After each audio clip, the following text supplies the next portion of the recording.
Napadlo vás niekedy, ako sa cíti astmatik, keď má zúžené priedušky?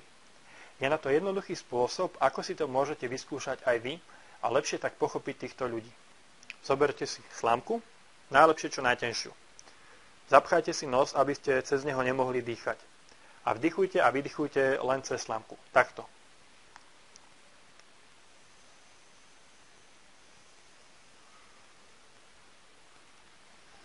Prvých pár nádychov zvládnete bez problémov, ale skúste vydržať 5 minút.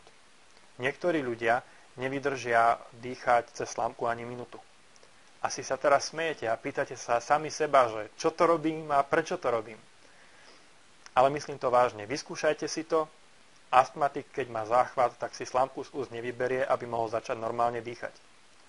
Robím to aj preto, pretože dnešným dňom sme vo Pharma Academy zverejnili nový akreditovaný autodidaktický test na tému astma, život pacienta s astmou a jej liečba.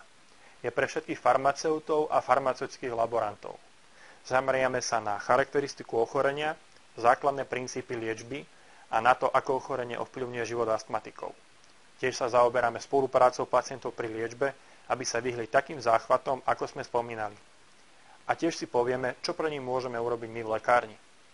Pokiaľ sa chcete zúčastniť tohto akreditovaného testu a dozvedieť sa niečo o astme, napíšte do prehľadača www.pharmaacademy.sk.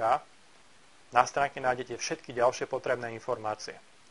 Ak by ste mali ďalšie otázky, e-mail aj telefón na mňa nájdete na stránke. Pokojne sa na mňa obráťte, rád vám pomôžem.